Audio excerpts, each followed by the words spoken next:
घर से निकलते ही बाहर चौराहे के सामने ही मोटे लाला जलेबी वाले की मशहूर दुकान थी। सुबह बेडमी, कचौरी और साथ में गर्मा गर्म जलेबी मिलती थी।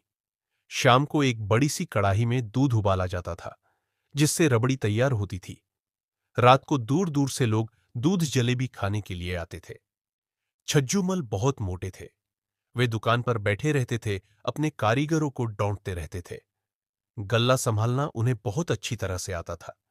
किसी से भी 1 रुपये का हिसाब गलत नहीं होता था। सुबह 11 बजे से रात के 12 बजे तक दुकान पर ही बैठे रहते थे। सभी उन्हें मोटे लाला के नाम से जानते थे। कुछ पुराने लोग थे जिन्हें उनका नाम छज्जू मल पता था। मैं उस समय 13 या 14 वर्ष का था। मां से 5 रुपये लेकर जाता था। 2 रुपये की 2 बेडमी और 3 रुपये की जलेबी आ जाती थी। वहीं बराबर में पड़ी बेंच पर बैठकर खाता था। हम दो दोस्त जाते थे। हम कोशिश करते थे कि एक ही बेडमी में सारी सब्जी खा जाते थे, फिर दोबारा धोना लेकर आगे बढ़ा देते थे। मैं, भैया थोड़ी सी सब्जी देना। सब्जी देने वाला लड़का लालाजी की ओर देखता। लालजी हम दोनों को घूर कर देखते, इससे पहले वो कुछ बोलते। मैं, अरे लालजी, आपकी सब्जी बहुत टेस्टी है, इसीलिए तो यहां रोज बेडमी खाने आते हैं, वरना अगले चौराहे पर 2 रुपये की 3 मिलती है। चल भैया डाल दे सब्जी। लालाजी कुछ नहीं बोलते और सब्जी वाला सब्जी डाल देता है।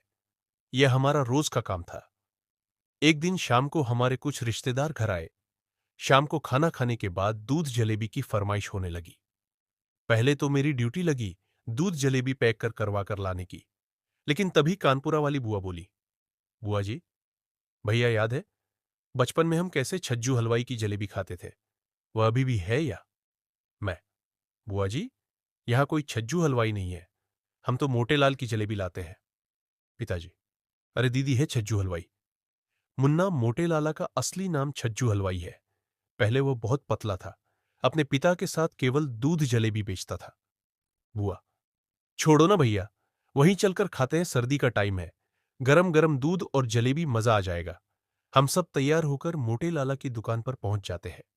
दूध जलेबी का ऑर्डर देकर हम वहीं भट्टी के पास खड़े होकर दूध को उबलता हुआ देख रहे थे। छज्जू हलवाई, अच्छा, तो गौरी शंकर जी ये आपका लड़का है। हर रोज सुबह जिद्द करके दो दो बार सब्जी लेता है, ऊपर से धमकी भी देता है। यह बात सुनकर सब हंसने लगे। मुझे लगा कहीं जमीन में गड़ जाना चाहिए, क्योंकि सबको पता है बेडमी केवल 2 रुपए की आती है।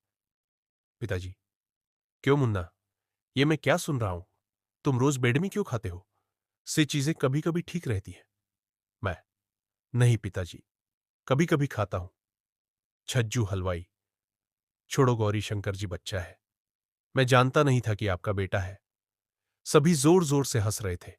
मैं गुस्से से मोटे लाला को घूर रहा था। अगले दिन से मैंने उस दुकान पर जाना छोड़ दिया।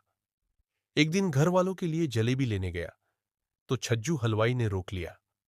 छज्जू हलवाई, भैया तुमने आना बंद कर दिया। हम तो उस दिन ऐसे ही कह रहे थे, जितनी चाहे सब्जी ले लिया करो। तुम्हारे पिताजी बचपन से इसी दुकान पर आते थे। अच्छा नहीं लगता, अब तुम कोई और दुकान पर जाओ, मैं अब कभी तुम्हारी शिकायत नहीं करूंगा। मेरा भी गुस्सा तब तक निकल चुका था। अगले दिन से हमारा वही सिलसिला चलने लगा।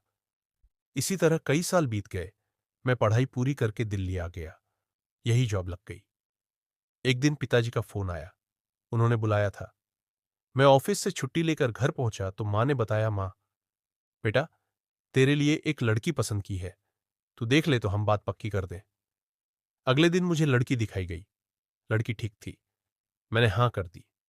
मैं 2 दिन बाद दिल्ली आ गया और अपने काम में व्यस्त हो गया। शादी से 4 दिन पहले मैं घर गया। 2 दिन बाद सगाई थी। पिताजी ने सामने एक बड़ी सी धर्मशाला में सारा इंतजाम किया था। मैंने वहां जाकर देखा, छज्जू हलवाई बैठा था। उसके बहुत सारे लोग मिठाई तैयार कर रहे थे। पिताजी, बेटा, इससे अच्छा हलवाई नहीं मिलेगा। मुझे देखते ही छज्जू हलवाई के चेहरे पर खुशी आ गई। छज्जू हलवाई, आ गए भैया, शहर से चिंता मत करो, सब काम बहुत बढ़िया से हो जाएगा, आपको शिकायत का मौका नहीं मिलेगा। सगाई और शादी कब बीत गई पता ही नहीं चला। मधु को पत्नी के रूप में पाकर मैं बहुत खुश था। 2 महीने घर में रहने के बाद मधु को भी पिताजी ने मेरे छोटे भाई के साथ दिल्ली भेज दिया। हम दोनों ने यहां अपनी छोटी सी नई गृहस्थी शुरू की। समय कम पंख लगाकर उड़ गया। एक बार एक दोस्त की शादी का निमंत्रण मिला। मैं और मधु शादी से एक दिन पहले ही घर के लिए रवाना हो गए। कार में सामान रखा और ड्राइव करते करते घर पहुंचने ही वाले थे। तभी मैंने मधु से कहा, मधु, तुमने हमारे वाले चौराहे के मोटे लाला की जलेबी खाई है? मधु, हाँ पिताजी एक बार लाए थे। मैं, चलो आज वही दूध जलेबी खाएंगे और घर वालों के लिए पैक करा लेंगे। मैं जल्द से जल्द उस चौराहे पर पहुंचना चाहता था, लेकिन जैसे ही मैं वहां पहुंचा तो देखा दुकान बंद थी। बाहर एक लड़का मोमोज बेच रहा था। मैं, बेटा ये दुकान आज बंद है क्या? लड़का, भैया ये तो सालों से बंद है, आप मोमोज खाएंगे? मैं, नहीं। यह कहकर मैं चौराहे से सीधे अपने घर पहुंचा। मां पिताजी से मिलकर बैठे चाय पी रहे थे। तभी मैंने छज्जू हलवाई की दुकान का पता किया। पिताजी, मुन्ना, धीरे धीरे शहर का कल्चर बदल गया। लोग अब मोमोज खाने लगे। छज्जू हलवाई की दुकानदारी कम होने लगी। धीरे धीरे कारीगर कम होने लगे। एक दिन पता लगा छज्जू हलवाई को हार्ट अटैक पड़ा, उसे अस्पताल ले जा रहे थे। रास्ते में ही खत्म हो गया। तब से दुकान बंद है। उसका एक ही लड़का था जो शहर में नौकरी करता है।